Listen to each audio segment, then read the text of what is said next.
Hi friends, നമ്മുടെ ചാനലിലെ പുതിയൊരു വീഡിയോയിലേക്ക് ഏവർക്കും സ്വാഗതം. നാളെ മൂന്നാം ഘട്ട 10th പ്രിലിംസ് പരീക്ഷ എഴുതാൻ പോകുന്നവർക്കായിട്ട് ഏറ്റവും പ്രധാനപ്പെട്ട ചോദ്യങ്ങൾ അടങ്ങിയിട്ടുള്ള ഒരു മോഡൽ എക്സാമാണ് ഇന്ന് നമ്മൾ ചെയ്യാൻ പോകുന്നത്. ഉറപ്പായും നാളെ എക്സാമിന് മുമ്പായിട്ട് നിങ്ങൾ ഈ ചോദ്യങ്ങൾ ഒന്ന് പ്രാക്ടീസ് ചെയ്തിട്ട് പോകാൻ ശ്രദ്ധിക്കുക. ഇതിൽ നിന്നൊരു ചോദ്യം നിങ്ങൾക്ക് ഉറപ്പായും വരും. അപ്പോൾ നമുക്ക് ഇന്നത്തെ ക്ലാസ്സിലേക്ക് കടക്കാം. അതിനു മുമ്പായിട്ട് ഈ ചാനൽ ആദ്യമായിട്ട് കാണുന്ന കൂട്ടുകാരുണ്ടെങ്കിൽ ചാനൽ ഒന്ന് സബ്സ്ക്രൈബ് ചെയ്യുക. ക്ലാസ്സുകൾ ഇഷ്ടപ്പെട്ടാൽ ലൈക്ക് ചെയ്യുക. അതോടൊപ്പം ഫ്രണ്ട്സിലേക്കൊക്കെ ഒന്ന് ഷെയർ ചെയ്തെത്തിക്കുക. അപ്പോൾ നമുക്ക് പെട്ടെന്ന് തന്നെ ക്ലാസ്സിലേക്ക് കടക്കാം. എല്ലാവർക്കും ക്ലാസ്സിലേക്ക് സ്വാഗതം. ഇന്നത്തെ ക്ലാസ്സിലെ ആദ്യത്തെ ചോദ്യം ഇതാണ്. 50 ചോദ്യങ്ങൾ നമ്മൾ പരിശീലിക്കുന്നു. അതിൽ ആദ്യത്തെ ചോദ്യമാണ്: ഭിന്നശേഷിക്കാരായ ആളുകൾക്ക് അടിയന്തര ഘട്ടങ്ങളിൽ സഹായം എത്തിക്കാൻ സംസ്ഥാന സർക്കാരും സാമൂഹിക നീതി വകുപ്പും ചേർന്ന് നടപ്പിലാക്കുന്ന പദ്ധതി. ഭിന്നശേഷി ആളുകൾക്ക് അടിയന്തര ഘട്ടങ്ങളിൽ സഹായം എത്തിക്കുവാൻ സംസ്ഥാന സർക്കാരും സാമൂഹിക നീതി വകുപ്പും ചേർന്ന് നടപ്പാക്കുന്ന പദ്ധതി. ഉത്തരം പരിരക്ഷ. ഓപ്ഷൻ സി, പരിരക്ഷ. അടുത്ത ചോദ്യം: കേരളത്തിലെ ആദ്യത്തെ തരിശ് രഹിത ബ്ലോക്ക് പഞ്ചായത്ത്. കേരളത്തിലെ ആദ്യത്തെ തരിശ് രഹിത ബ്ലോക്ക് പഞ്ചായത്ത് ഏതാണ്? ഉത്തരം option D, Anthikad. Option D, Anthikad. കേരളത്തിലെ ആദ്യത്തെ തരിശ് രഹിത ബ്ലോക്ക് പഞ്ചായത്ത് ഏതാണ്? അന്തിക്കാട്. മൂന്നാമത്തെ ചോദ്യം: കേരളത്തിലെ ആദ്യത്തെ നദീ മ്യൂസിയമായ നിള മ്യൂസിയം സ്ഥാപിതമായത് എവിടെയാണ്? കേരളത്തിലെ ആദ്യത്തെ നദീ മ്യൂസിയമായ നിള മ്യൂസിയം സ്ഥാപിതമാകുന്നത് എവിടെയാണ്? ഉത്തരം Ponnani. Option C, Ponnani. Nila museum, നദിയുമായി ബന്ധപ്പെട്ട് നിലവിൽ വരുന്ന നിള മ്യൂസിയം പൊന്നാനിയിലാണ് വരുന്നത്. അടുത്ത ചോദ്യം: കേരളത്തിൽ ഔദ്യോഗിക തവളയായി പ്രഖ്യാപിച്ച പാതാള തവള അഥവാ മാവേലി തവളയുടെ ശാസ്ത്രീയ നാമം. കേരളത്തിലെ ഔദ്യോഗിക തവളയായി പ്രഖ്യാപിക്കുന്ന പാതാള തവള അഥവാ മാവേലി തവളയുടെ ശാസ്ത്രീയ നാമം എന്ത്? ഉത്തരം ഓപ്ഷൻ ബി, നാസിക ബക്ടോക്കസ് സഹ്യാന്ദ്രിസിസ്. അടുത്തത് അഞ്ചാമത്തെ ചോദ്യം: അടുത്തിടെ അന്തരിച്ച തൃക്കോട്ടൂരിൻ്റെ കലാകാരൻ എന്നറിയപ്പെടുന്ന സാഹിത്യകാരൻ ആര്? അടുത്തിടെ അന്തരിച്ച തൃക്കോട്ടൂരിൻ്റെ കഥാകാരൻ എന്നറിയപ്പെടുന്ന സാഹിത്യകാരൻ ആര്? ഉത്തരം ഓപ്ഷൻ ഡി, U.A. ഖാദർ. തൃക്കോട്ടൂരിൻ്റെ കലാകാരൻ എന്നറിയപ്പെടുന്ന ആരാണ്? U.A. ഖാദർ. അടുത്ത ചോദ്യം: വിവിധ ആവശ്യങ്ങൾക്ക് സർക്കാർ ഉദ്യോഗസ്ഥരുമായി ബന്ധപ്പെടുന്നതിന് ഡയഗ്നസ്റ്റ് എന്ന പേരിൽ മൊബൈൽ ആപ്ലിക്കേഷൻ പുറത്തിറക്കിയ സംസ്ഥാനം. വിവിധ ആവശ്യങ്ങൾക്ക് സർക്കാർ ഉദ്യോഗസ്ഥരുമായി ബന്ധപ്പെടുന്നതിന് ഡയഗ്നസ് എന്ന പേരിൽ മൊബൈൽ ആപ്ലിക്കേഷൻ പുറത്തിറക്കിയ സംസ്ഥാനം. ഉത്തരം ഓപ്ഷൻ ഡി, പഞ്ചാബ്. ഡയഗ്നസ് എന്ന പേരിൽ മൊബൈൽ ആപ്ലിക്കേഷൻ പുറത്തിറക്കിയ സംസ്ഥാനം പഞ്ചാബ്. അടുത്ത ചോദ്യം: കേരളത്തിലെ ചക്കയുടെ ആദ്യ ബ്രാൻഡ് ഏതാണ്?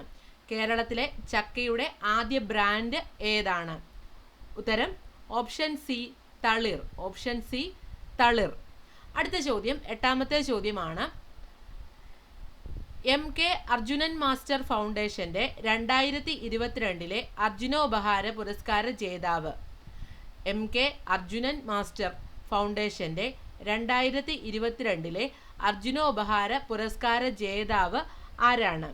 ഉത്തരം option A, P Jayachandran. Option A, P Jayachandran. ഒമ്പതാമത്തെ ചോദ്യം: അടുത്തിടെ അന്തരിച്ച ബിർജു മഹാരാജ് ഏത് കലാരൂപവുമായി ബന്ധപ്പെട്ടിരിക്കുന്നു?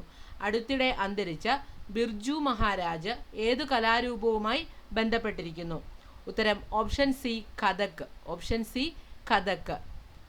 അടുത്തത് പത്താമത്തെ ചോദ്യം: ഇന്ത്യൻ സ്റ്റാൻഡേർഡ് സമയം കണക്കാക്കുന്നതിന് 82.5 ഡിഗ്രി അവലംബമായ ഡിഗ്രി പൂർവ്വ രേഖാംശം അലഹബാദ് രേഖാംശം എന്നും അറിയപ്പെടുന്നു.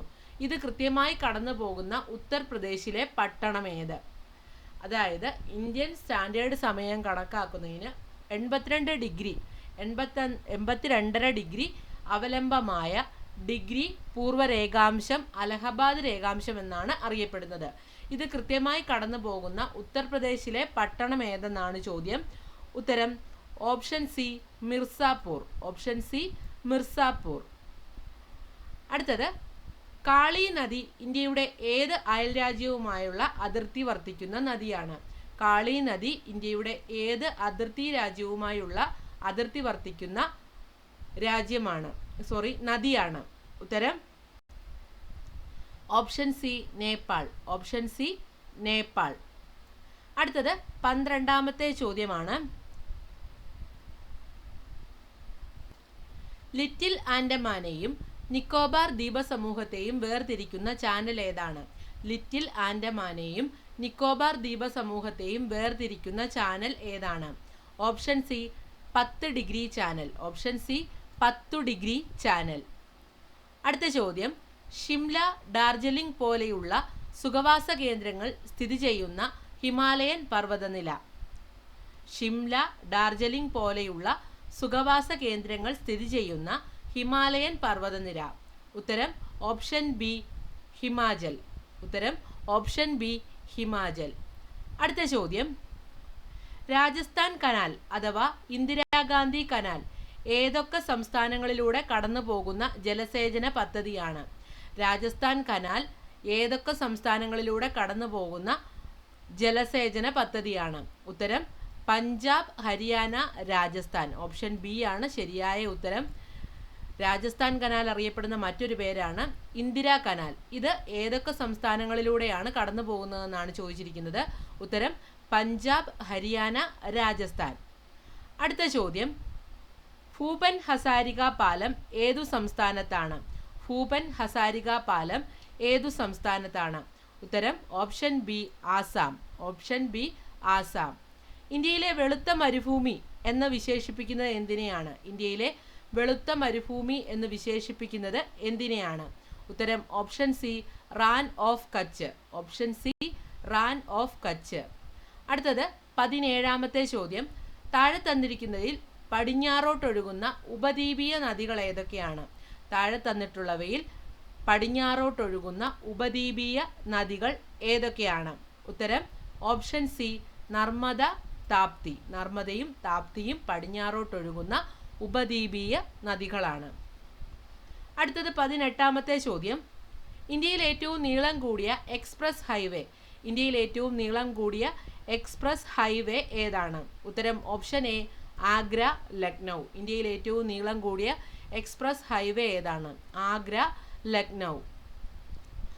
അടുത്തത് 19ാമത്തെ ചോദ്യം, ഇന്ത്യയിൽ ഏറ്റവും കൂടുതൽ ഉൽപ്പാദിപ്പിക്കുന്ന പട്ടുനൂൽ ഇനം ഏതാണ്? ഇന്ത്യയിൽ ഏറ്റവും കൂടുതൽ ഉൽപ്പാദിപ്പിക്കുന്ന പട്ടുനൂൽ ഇനം ഏതാണ്? ഉത്തരം ഓപ്ഷൻ എ മൾബറി സിൽക്ക്. ഉത്തരം ഓപ്ഷൻ എ മൾബറി സിൽക്ക്. 20ാമത്തെ ചോദ്യം, താഴെ തന്നിരിക്കുന്ന ഏത് സംഘടനയാണ് ജനഗണമനയെ ദേശീയ ഗാനമായി ആദ്യം ഉപയോഗിച്ചിരുന്നത്? താഴെ തന്നിരിക്കുന്ന ഏതു സംഘടനയാണ് ജനഗണമനയെ ദേശീയ ഗാനമായി ഉപയോഗിച്ചിരുന്നത്? ഉത്തരം ഓപ്ഷൻ സി ആസാദ് ഹിന്ദ് ഫൗജ്. ഉത്തരം ഓപ്ഷൻ സി ആസാദ് ഹിന്ദ് ഫൗജ്. അടുത്തത് 21ാമത്തെ ചോദ്യം, 1921 സ്വരാജ് ഫ്ലാഗ് ഡിസൈൻ ചെയ്തത് ആരാണ്? 1921 സ്വരാജ് ഫ്ലാഗ് ഡിസൈൻ ചെയ്തത് ആരാണ്? ഉത്തരം option C Mahatma Gandhi. Option C Mahatma Gandhi. 22ാമത്തെ ചോദ്യം, താഴെ തന്നിരിക്കുന്നതിൽ 19 മൗലിക അവകാശങ്ങൾ ഉൾക്കൊള്ളിച്ചുകൊണ്ടുള്ള ഭരണഘടനയുടെ ഒരു കരട് ഇന്ത്യയിൽ ആദ്യമായി ക്രോഡീകരിച്ചത് ആരാണ്? താഴെ തന്നിരിക്കുന്നവയിൽ 19 മൗലിക അവകാശങ്ങൾ ഉൾക്കൊള്ളിച്ചുകൊണ്ടുള്ള ഭരണഘടനയുടെ ഒരു കരട് ഇന്ത്യയിൽ ആദ്യമായി ക്രോഡീകരിച്ചത് ആരാണ്? ഉത്തരം option B Nehru committee 1928. Option B Nehru committee 1928. അടുത്ത ചോദ്യം, ഭരണഘടനയുടെ ഭാഗം 3 12ാം വകുപ്പ് പ്രകാരം സ്റ്റേറ്റ് എന്നതുകൊണ്ട് അർത്ഥമാക്കേണ്ടത് എന്താണ്? ഭരണഘടനയുടെ ഭാഗം 3 12ാം വകുപ്പ് പ്രകാരം സ്റ്റേറ്റ് എന്നതുകൊണ്ട് അർത്ഥമാക്കേണ്ടത് എന്താണ്? ഉത്തരം ഓപ്ഷൻ ഡി ഇവയെല്ലാം. സ്റ്റേറ്റ് എന്ന് പറഞ്ഞാൽ അതിൽ ഉൾപ്പെടുന്നവ എന്തൊക്കെയാണ്? ഇന്ത്യ ഗവൺമെൻറ്റും പാർലമെൻറ്റും, സംസ്ഥാന ഗവൺമെൻറ്റും പാർലമെൻറ്റും, പഞ്ചായത്തുകളും നഗരസഭയും. ഇവയെല്ലാം ചേരുന്നതിനെ നമ്മൾ സ്റ്റേറ്റ് എന്നാണ് അർത്ഥമാക്കുന്നത്. അതുകൊണ്ട് തന്നെ നമ്മുടെ ഉത്തരമായിട്ട് വരുന്നത് ഓപ്ഷൻ ഡി ആണ്. അടുത്തത് 24-ാമത്തെ ചോദ്യമാണ്. ഇന്ത്യൻ ഭരണഘടനയിൽ നിയമത്തിന് മുന്നിൽ എല്ലാവരും സമന്മാരാണ് എന്ന ആശയം ഉൾക്കൊണ്ടത് ഏതു രാജ്യത്തിൻ്റെ ഭരണഘടനയിൽ നിന്നാണ്? ഇന്ത്യൻ ഭരണഘടനയിൽ നിയമത്തിന് മുന്നിൽ എല്ലാവരും സമന്മാരാണ് എന്ന ആശയം ഉൾക്കൊള്ളേണ്ടത് ഏതു രാജ്യത്തിൻ്റെ ഭരണഘടനയിൽ നിന്നാണ്? ഉത്തരം ഓപ്ഷൻ എ ബ്രിട്ടൻ. ഉത്തരം ഓപ്ഷൻ എ ബ്രിട്ടൻ. അടുത്ത ചോദ്യം. ഒരു സർക്കാർ ഉദ്യോഗസ്ഥൻ അയാൾ വഹിക്കുന്ന സ്ഥാനത്തിന് അർഹനല്ല എന്ന് കോടതിക്ക് ബോധ്യമാകുന്ന അവസരത്തിൽ അയാൾ ആ സ്ഥാനത്തിരുന്ന് കാര്യനിർവഹണം നടത്തുന്നത് ചോദ്യം ചെയ്തുകൊണ്ടോ തടഞ്ഞുകൊണ്ടോ കോടതി പുറപ്പെടുവിക്കുന്ന റിട്ടാണ്. ചോദ്യം ഒരിക്കൽ കൂടി വായിക്കാം. ഒരു സർക്കാർ ഉദ്യോഗസ്ഥൻ അയാൾ വഹിക്കുന്ന സ്ഥാനത്തിന് അർഹനല്ല എന്ന് കോടതിക്ക് ബോധ്യമാകുന്ന അവസരത്തിൽ അയാൾ ആ സ്ഥാനത്തിലിരുന്ന് കാര്യനിർവഹണം നടത്തുന്നത് ചോദ്യം ചെയ്തുകൊണ്ടോ തടഞ്ഞുകൊണ്ടോ കോടതി പുറപ്പെടുവിക്കുന്ന റിട്ട് ഏതാണ്? ഉത്തരം ഓപ്ഷൻ സി കോ വാറന്റോ. ഉത്തരം ഓപ്ഷൻ സി കോ വാറന്റോ.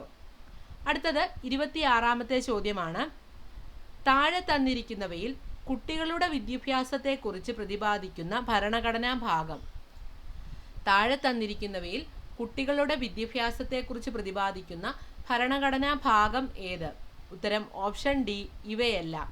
ഭാഗം 3 മൗലിക അവകാശങ്ങളിലും ഭാഗം 4 നിർദ്ദേശക തത്വങ്ങളിലും ഭാഗം 4A മൗലിക കടമകളിലും കുട്ടികളുടെ വിദ്യാഭ്യാസത്തെക്കുറിച്ച് പ്രതിപാദിക്കുന്നുണ്ട്. അതുകൊണ്ട് തന്നെ ഓപ്ഷൻ ഡി ആണ് ശരിയായ ഉത്തരം. അടുത്ത 27-ാമത്തെ ചോദ്യമാണ്. ദേശീയ മനുഷ്യാവകാശ കമ്മീഷൻ ചെയർമാൻ്റെ യോഗ്യത. ദേശീയ മനുഷ്യാവകാശ കമ്മീഷൻ ചെയർമാൻ്റെ യോഗ്യത എന്താണ്?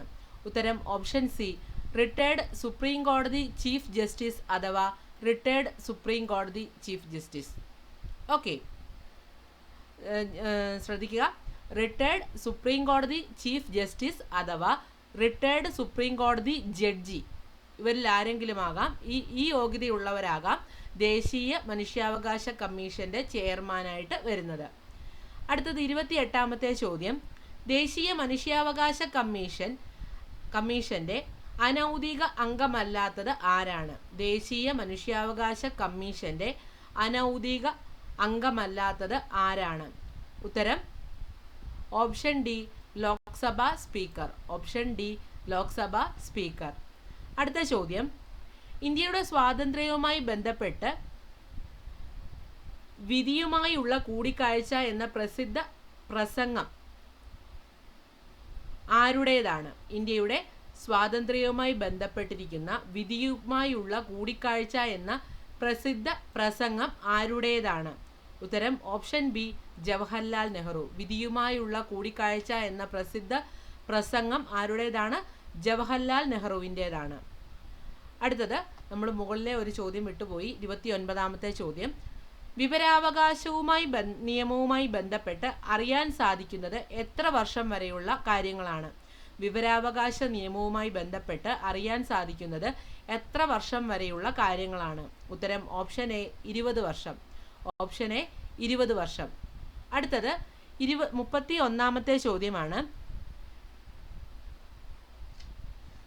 സരാ കർക്സ് എന്ന സന്നദ്ധ സൈനിക വിഭാഗം താഴെ തന്നിരിക്കുന്നതിൽ ഏതു നാട്ടുരാജ്യത്തിലാണ് ഉണ്ടായിരുന്നത്? സരാ കർക്സ് എന്ന സന്നദ്ധ സൈനിക വിഭാഗം താഴെ തന്നിരിക്കുന്ന ഏതു നാട്ടുരാജ്യത്തിലാണ് ഉണ്ടായിരുന്നത്? ഉത്തരം ഓപ്ഷൻ സി ഹൈദരാബാദ്. ഉത്തരം ഓപ്ഷൻ സി ഹൈദരാബാദ്. അടുത്ത ചോദ്യം. താഴെ തന്നിരിക്കുന്ന കേന്ദ്ര മന്ത്രിസഭയിലെ മന്ത്രിമാരെ അവരുടെ വകുപ്പുകൾ അനുസരിച്ച് ചേരുംപടി ചേർക്കുക. ഇത് പഴയ ഒരു ക്വസ്റ്റ്യൻ പേപ്പറിൽ നിന്ന് സെലക്ട് ചെയ്തിട്ടുള്ളൊരു ചോദ്യമാണ്. താഴെ തന്നിരിക്കുന്ന കേന്ദ്ര മന്ത്രിസഭയിലെ മന്ത്രിമാരെ അവരുടെ വകുപ്പുകൾ അനുസരിച്ച് ചേരുംപടി ചേർക്കാനാണ് പറഞ്ഞിരിക്കുന്നത്. 2022 നടന്ന ഒരു PSC പരീക്ഷയിൽ നിന്ന് സെലക്ട് ചെയ്തിട്ടുള്ള ചോദ്യമാണ്. ഇതും പ്രകാരം വരുന്നത് എങ്ങനെയാണെന്ന് നമുക്ക് നോക്കാം. കുമാരി അമൃത കൗർ ഏത് വകുപ്പിലാണ് കേന്ദ്രമന്ത്രിയായിരുന്നത്? രാജ്കുമാരി അമൃത് കൗൾ ഏതാണ്? ആരോഗ്യ മേഖലയിലെ ആരോഗ്യമന്ത്രിയായിരുന്നു. ആരോഗ്യ കേന്ദ്രമന്ത്രിയായിരുന്നു കേട്ടോ. അടുത്തത് മൗലാന അബ്ദുൽ കലാം ആസാദ്.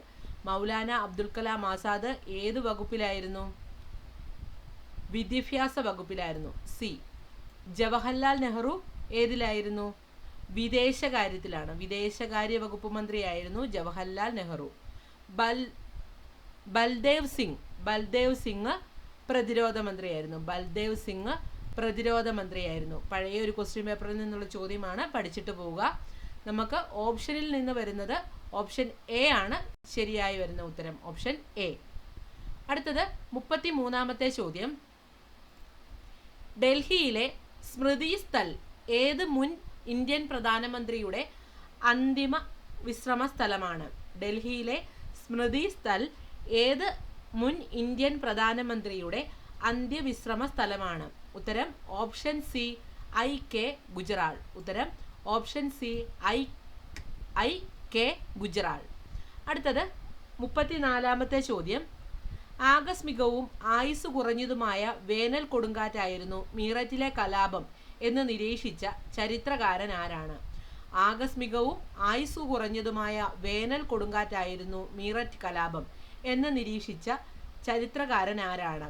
ഉത്തരം SN സെൻ.